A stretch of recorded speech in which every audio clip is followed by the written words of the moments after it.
Em Quatro Marcos, você conta com o serviço especial da Borracharia Brasil. Não ande de pneu murcho, aqui é tudo calibrado. Borracharia Brasil, em Quatro Marcos, na Avenida São Paulo. Saída para Araputanga. Faça-nos uma visita. Prefeitura Municipal de Porto Esperidião, trabalhando para o povo, na infraestrutura, estradas bem cuidadas, possibilitando o ir e vir da comunidade e a escoação de nossa produção com agilidade. Na saúde, Porto Esperidião realiza o maior enfrentamento de saúde da história para evitar a proliferação da Covid-19. Na educação, melhores condições de trabalho para os professores, gerando mais aprendizado aos alunos.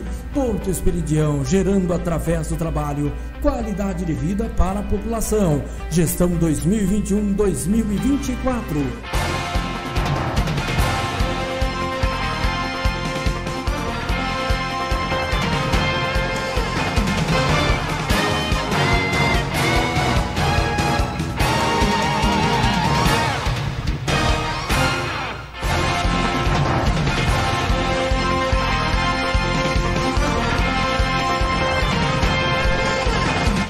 Boa tarde, iniciamos aqui mais essa edição do Jornal Folha do Vale.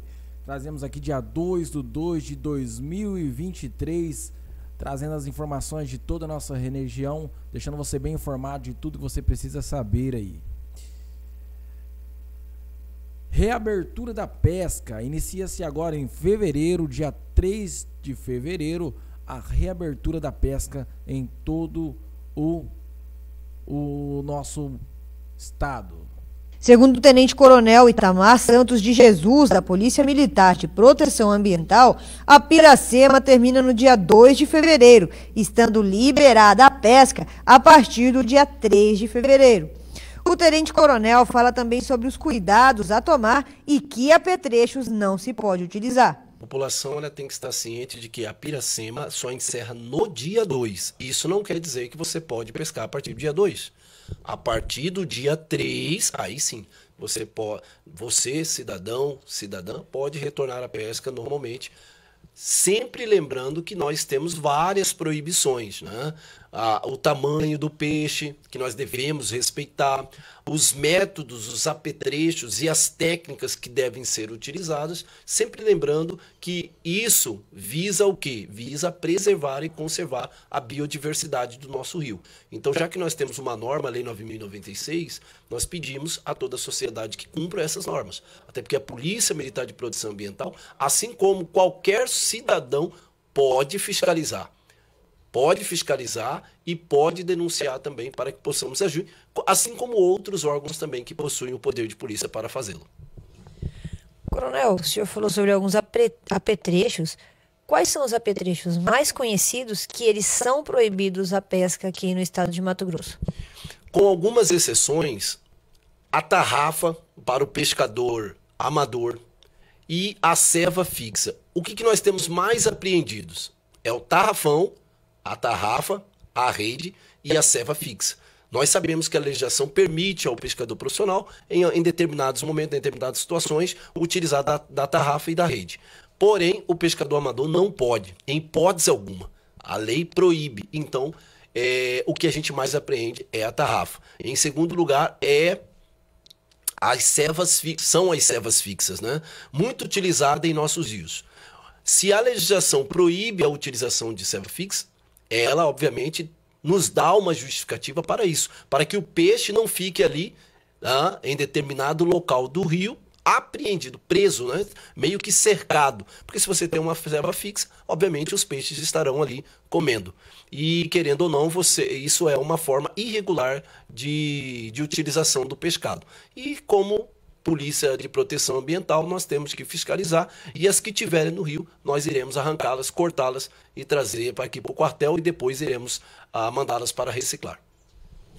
Coronel, uma coisa que a gente vê muito aqui também na nossa cidade são os tablados. Os tablados, eles também não estão dentro da lei. Exatamente. A legislação, a Lei 9.096, que trata sobre a política de pesca no estado de Mato Grosso, proíbe a utilização do tablado. A Polícia Militar de Proteção Ambiental não é responsável por retirar o tablado, mas sim de infracionar aqueles que estiverem pescando sobre o tablado. Então, por isso pedimos à população que atente quanto a isso, e também, né, nós temos aí várias comunidades tradicionais que também se atentem para não utilizar, porque se nós estivermos fazendo a fiscalização, nós iremos, obviamente, cumprindo o nosso trabalho, cumprindo a nossa atribuição, fazer todas as multas necessárias. Uma grande polêmica que tem tirado o sono de muitos pescadores é a pesca do pintado. Segundo o comandante da Polícia Militar de Proteção Ambiental, a pesca estará liberada, seguindo as normas do Plano de Recuperação das Espécies, que deve ser lançado pelo governo federal nos próximos dias. De acordo com a Portaria 355, assinada pela ministra, né, do Meio Ambiente e Mudança do Clima, Marina Silva, a pesca do pintado está liberada, com algumas restrições. Na verdade, são adequações que devem ser observadas por nós e também pelos legisladores, por todos aqueles que, na verdade, têm o poder de regulamentar. Por exemplo, nessa portaria está dizendo que o pintado ele é passível de exploração, pesquisa ou estudo, desde que sejam observadas as normas do plano de recuperação. Até porque o pintado, até uns 3, 4 meses, nós tivemos uma portaria proibindo. Porém, houve outras regulamentações que trouxe, na verdade, um novo estudo e aí subsidiou a ministra do Meio Ambiente, que especificou determinadas condições pelas quais ele pode ser pescado.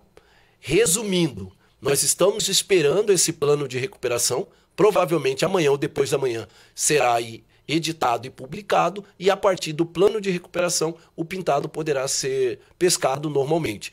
Estamos esperando ainda também, aguardando, né? Creio que nas próximas 48 horas a secretária do Meio Ambiente vai vir a público para falar sobre essa especificidade. É uma preocupação da população, e a população ela tem o direito de ser respeitada e, obviamente, ser informada de tudo aquilo que está acontecendo. Resumindo, creio não haverá nenhum problema em pescar o pintado, até porque a ministra do Meio Ambiente já se manifestou. O CEPESCA também creio que vai se manifestar favoravelmente, porque o que está faltando é só o plano de recuperação, que creio que amanhã ou depois da manhã será publicado e o cidadão poderá tranquilamente pescar esse peixe que é tão conhecido e também muito apreciado por toda a população matogrossense. Então, tá liberado aí a partir do dia 3/2, não confunda, tá? Se você tiver aí no dia 2 aí, pelo que eu bem entendi, passado no recado, ainda não é o dia correto. É dia 3, aí 3 de fevereiro estará liberado aí a liberação aí da pesca. Então você já vai poder aí ficar à vontade para voltar aí, você que gosta da prática, você que tem para consumo, você ficará à vontade aí pela liberação da pesca novamente. Vamos trazendo aqui. Apreensão de armas em propriedade rural. Suspeito é preso com posse ilegal de armas pela Polícia Judiciária Civil.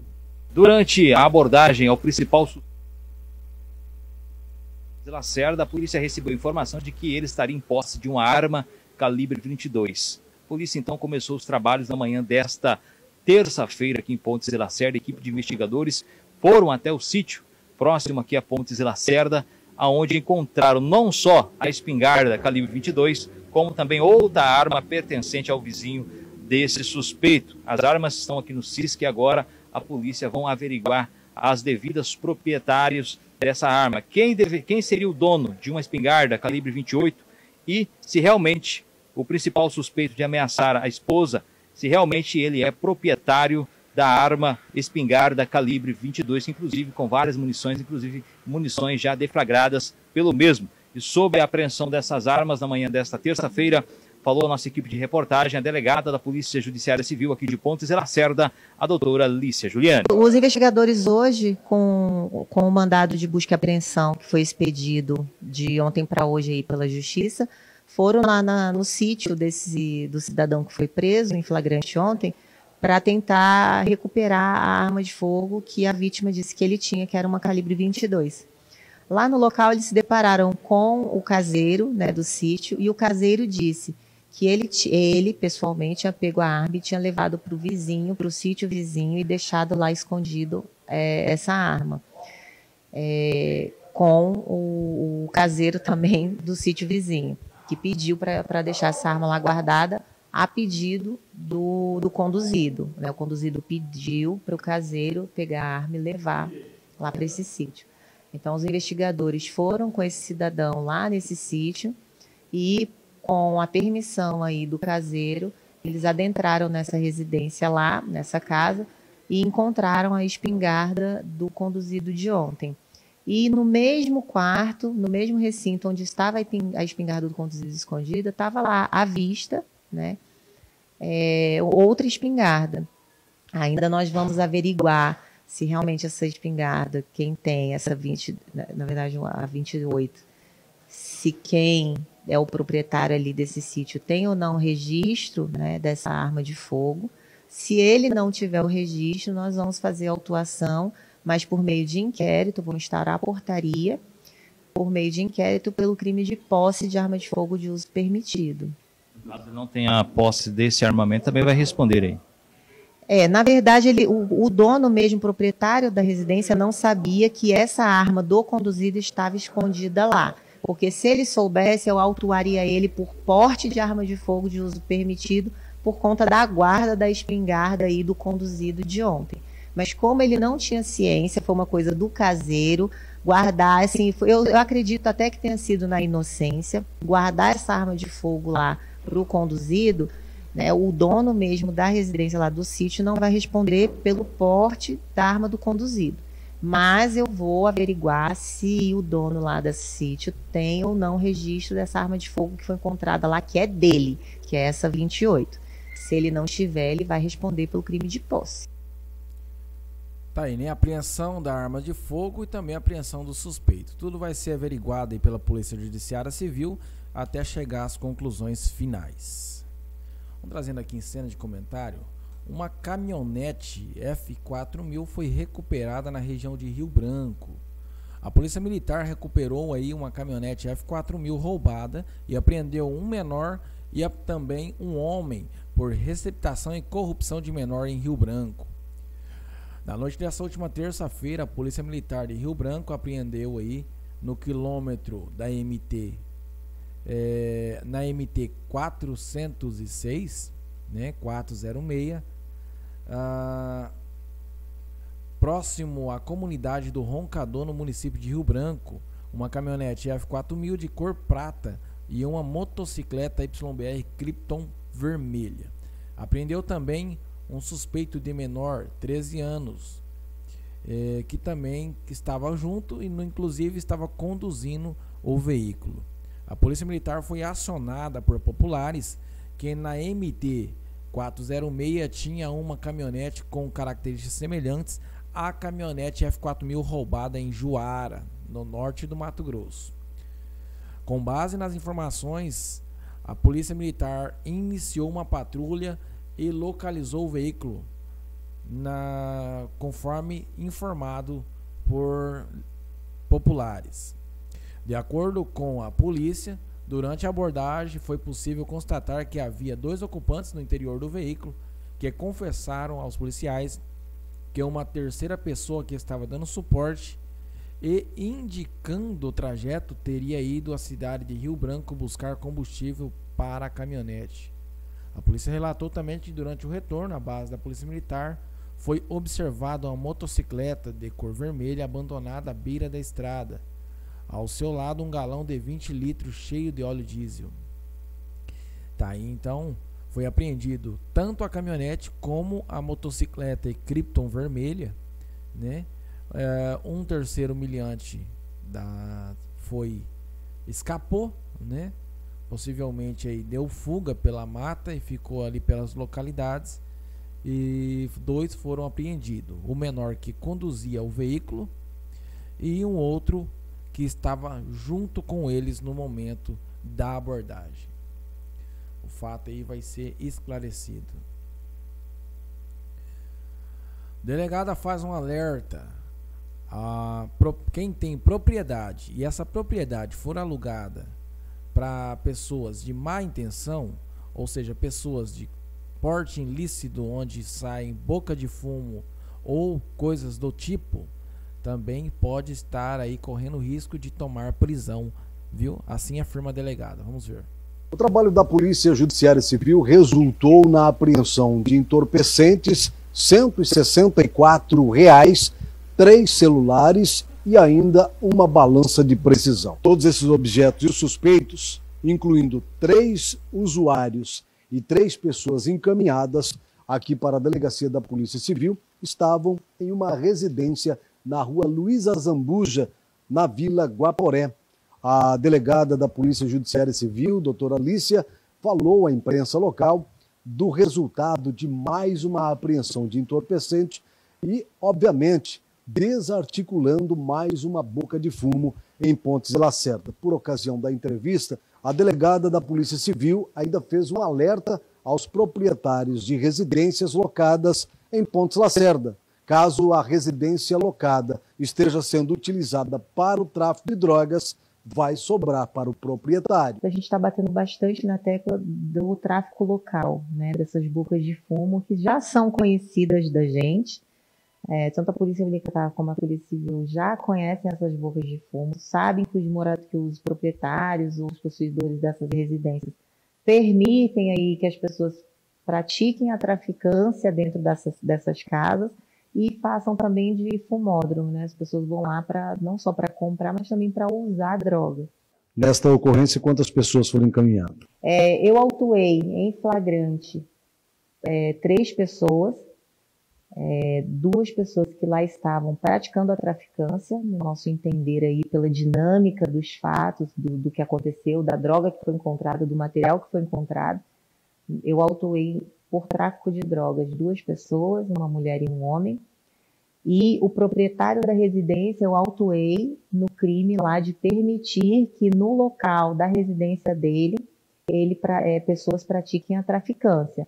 Então esse rapaz, ele é possuidor dessa residência, ele é morador, né? Ele é locador lá, e ele está permitindo aí a prática da traficância. A gente não tem ainda elementos para colocar, dizer que ele também pratica a traficância, mas no mínimo ele está permitindo. Então eu autuei ele por permitir que no local seja praticada a traficância, que inclusive a pena é a mesma do tráfico. É a primeira pessoa autuada nesse crime, doutora? Sim, em Pontes de Lacerda foi a primeira vez que eu autuei dessa forma, mas provavelmente vai ser uma constante aí. Toda vez que a gente encontrar prática de tráfico nessas bocas de fumo, a gente também vai conduzir o morador, o proprietário, né, da residência, para que seja autuado aí neste crime. Fico alerta, é tráfico tanto quanto a venda da droga, a pena é a mesma, segundo a lei. Autuei também uma nacional aí por uso, né, pelo crime de porte de droga para uso, porte de droga para uso pessoal, que ela estava no local com uma pequena quantidade de droga, aí eu vi realmente e ela é conhecida como usuária mesmo. E teve mais 2 conduções aí que a gente acabou ouvindo apenas como testemunha do fato. Agora, doutora, essas pessoas encaminhadas, elas já têm outras passagens policiais? Algumas não, mas outras já sim, né? O proprietário da residência já é conhecido, e um dos que eu autuei por tráfico também. A outra menina, salvo engano, ela não tem passagem. A nacional, a menina que foi conduzida e foi autuada por tráfico, parece que ela não tem passagem. Eu ainda não chequei isso aí com os investigadores, mas o outro com certeza tem. E a gente, assim, chamou a atenção é que a droga, foram duas pedras grandes de pasta base que a gente encontrou. E o que chamou a atenção foi que as 2 drogas, elas são bem diferentes. Então, o que indica que talvez, inclusive, sejam de fornecedores diferentes também para esse pessoal.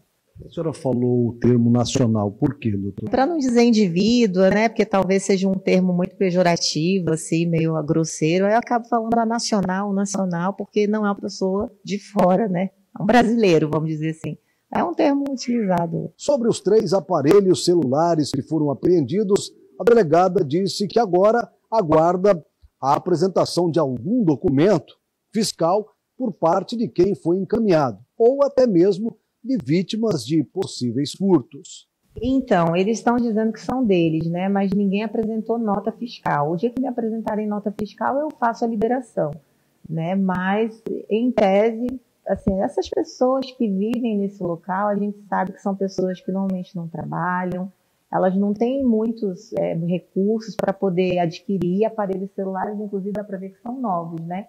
Então, a gente vai fazer uma busca em relação a esses aparelhos para saber se tem algum boletim de furto, roubo, e vai ficar aqui na delegacia apreendido até que eles tragam as notas fiscais aí desses aparelhos. Ainda durante a entrevista, a delegada voltou a enfatizar a responsabilidade que será imputada ao proprietário de casa que está servindo de ponto de venda de droga aqui em Pontes e Lacerda. Uma das hipóteses, né, de perda aí do bem para a propriedade é exatamente a prática da traficância. Isso está previsto tanto em Constituição Federal como em lei.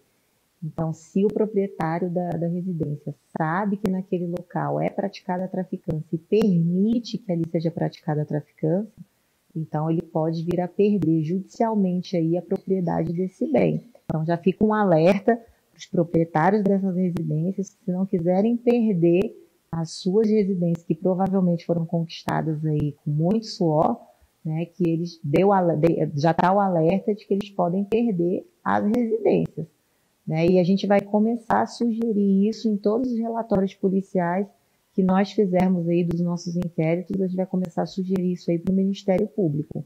Ainda durante a entrevista, a delegada foi questionada sobre a localização de produtos furtados e que, na maioria das vezes, é encontrado em boca de fumo. A delegada fez um alerta que os donos de boca têm mudado a estratégia e passado esses produtos mais rápido possível para frente.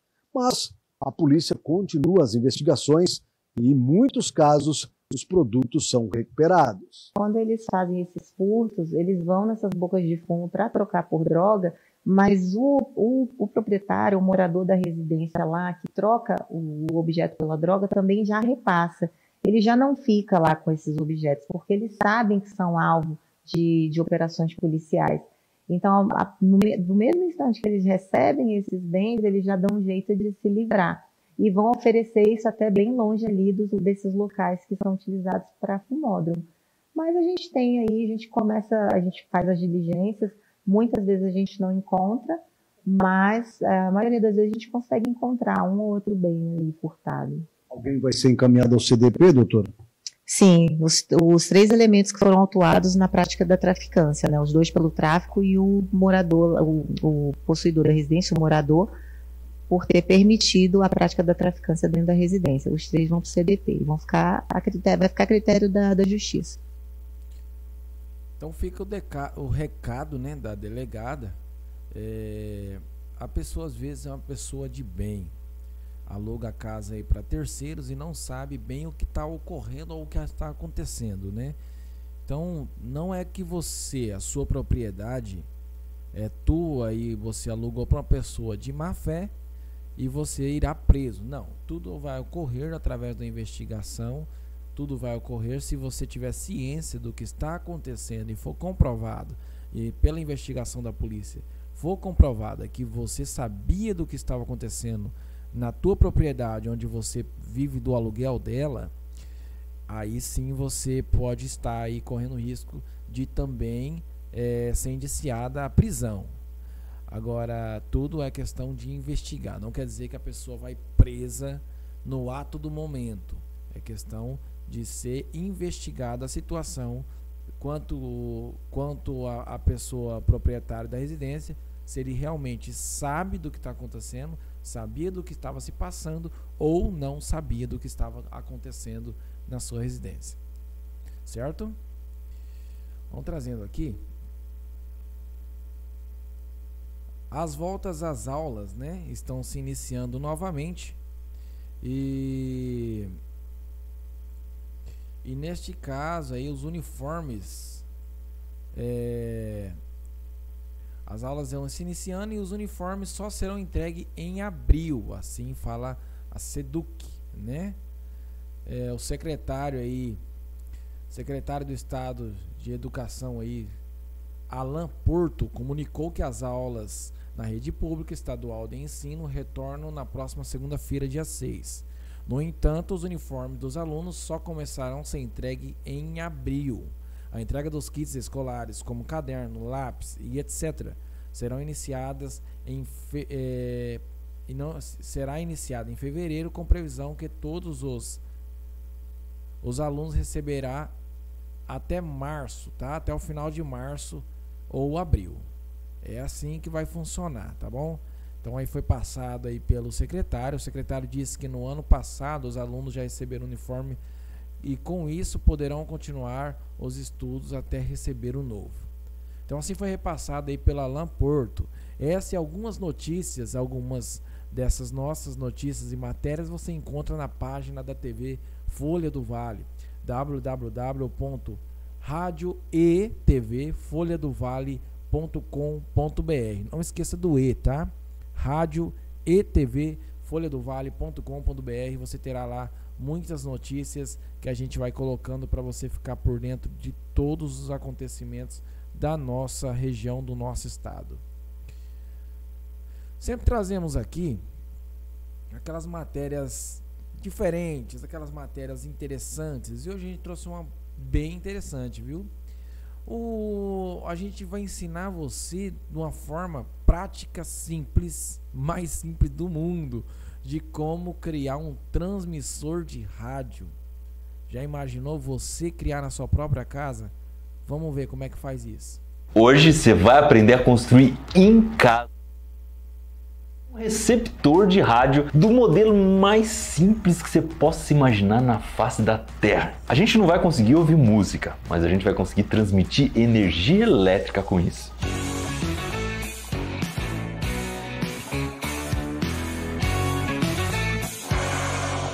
Prometo que não vai ter pó de chifre de unicórnio para fazer essa experiência, tá? Os ingredientes provavelmente você vai encontrar em casa ou perto de casa. Você vai precisar de um fio de cobre grosso, algumas bolinhas de isopor, um pouco de papel alumínio, canudinho, um acendedor desses de fogão que solta faísca, um pedaço de alumínio, eu já recortei aqui um pedaço de latinha e lixei, ele está pronto para ser usado, uma bateria de 1,5 volt, pode ser uma pilha também, não tem problema, um LED, um copinho de plástico e alguns fios para conectar tudo. Eu vou usar esses jacarezinhos aqui porque é mais fácil, mas você pode usar fios sem jacarezinho mesmo que funciona. Eu também preciso de algum material para ser uma base de uma antena que eu vou construir. Tem que ser um material isolante, tá? Não pode ser ferro nem nada. Eu vou usar um pedaço de plástico, mas dá para ser MDF, papelão, o que você tiver em casa. Vamos começar montando a primeira antena. Eu vou começar montando a base. O plástico que vai na horizontal tem 16 centímetros de comprimento, os da vertical tem 12. Coloca um cola quente mesmo. No topo de cada um desses plásticos eu vou prender um pedaço de canudinho, da mesma largura. Em seguida eu corto um fio de cobre com 22 centímetros e na ponta dele eu faço uma bolinha, uma espécie de uma argolinha. Eu vou precisar de 2 desses e depois eu passo por dentro dos canudinhos, vai ficar desse jeito.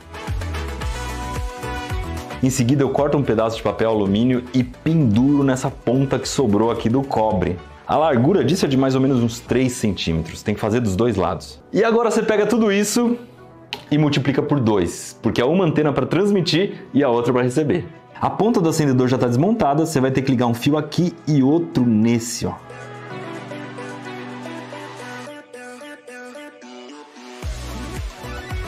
Melhor passar uma fita para reforçar o contato. Para testar, você pode apertar o botão, se sair faísca quando os 2 fios estiverem bem perto, é porque está funcionando. Esses 2 fiozinhos você vai ligar naqueles 2 fios de cobre perto de onde tem o gancho. O transmissor é só isso aqui. Vamos fazer o circuito do LED. Eu vou pegar a bateria e a parte negativa dela eu ligo direto no negativo do LED. A parte positiva não, vou ligar nesse fio vermelho. Agora eu tenho que conectar o LED nesse copo.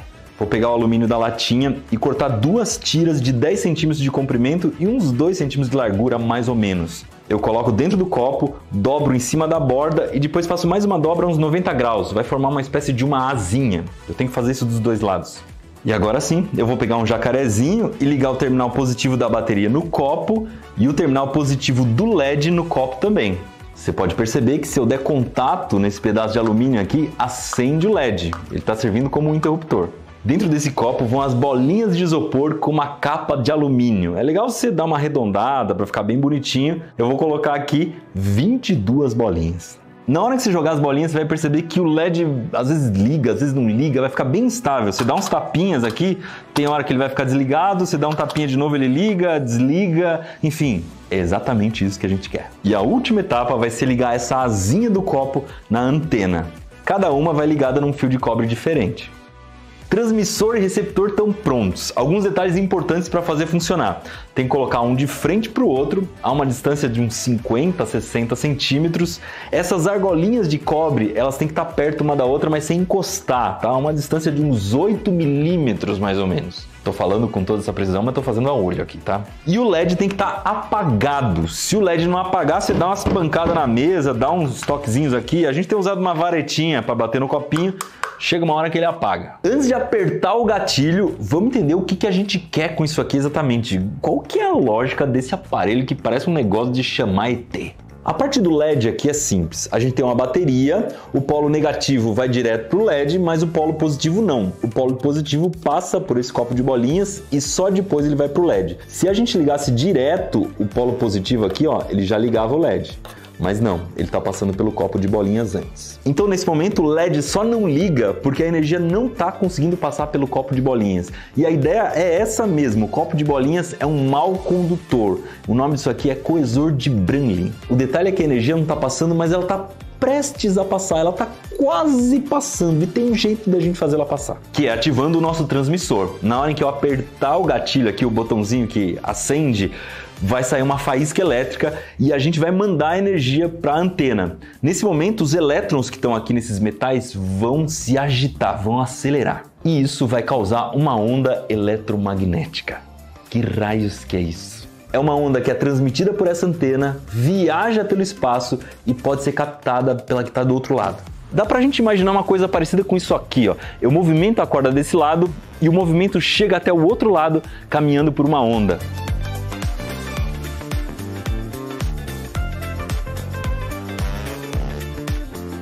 O detalhe é que aqui não tem corda nenhuma entre uma antena e outra. Em vez de viajar pela corda, a onda vai viajar pelo campo magnético e pelo campo elétrico. Campo magnético a gente já falou bastante aqui no Manual do Mundo. É aquela região do espaço em que alguma coisa pode ser atraída ou repelida por um ímã. A gente não enxerga o campo magnético, mas a gente consegue perceber que ele está aqui, ó.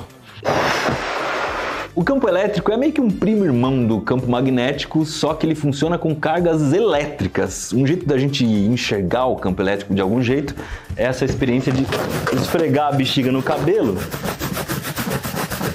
e atrair eletricamente o papel.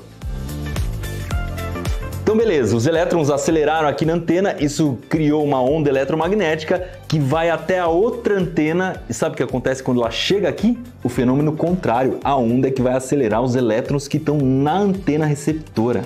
E isso, é claro, vai gerar eletricidade. E essa eletricidade, no momento em que chega nas bolinhas, faz com que as bolinhas se aproximem e deem contato. É como se o copinho cheio de bolinhas funcionasse como um interruptor que foi ligado. E o resto da história eu nem preciso contar para vocês. Interruptor ligado, a gente dá contato na bateria e o LED acende. Então, de alguma forma, a gente consegue fazer com que quando eu aperto esse interruptor, eu faço o LED acender à distância, sem nenhum fio ligando uma coisa na outra. E como sempre aqui no Manual do Mundo, tudo é lindo na teoria. Na prática, vamos ver se acontece. Chegou a hora daquele friozinho na barriga. Esse negócio todo é bem instável, então a gente tem que cruzar bem os dedos para o negócio funcionar. Eu vou abaixar a luz, porque senão a gente não vai conseguir enxergar o LED acendendo. Não tem nada conectado com nada. Essa parte é completamente independente dessa. Vou apertar o botão. 1, 2, 3 e... Ah!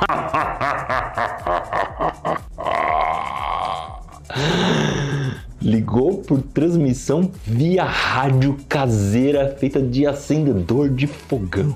Se isso não vale um joinha, eu não sei o que vale. Para apagar é só eu dar um toquinho nas bolinhas aqui de leve no copinho, ó. Apagou, acendeu. Apagou, acendeu. Ai, que coisa mais linda. Será que se a gente aumentar um pouquinho a distância ele ainda funciona? Eu vou tentar uns 20 centímetros aqui. Ah, foi! Que belezinha!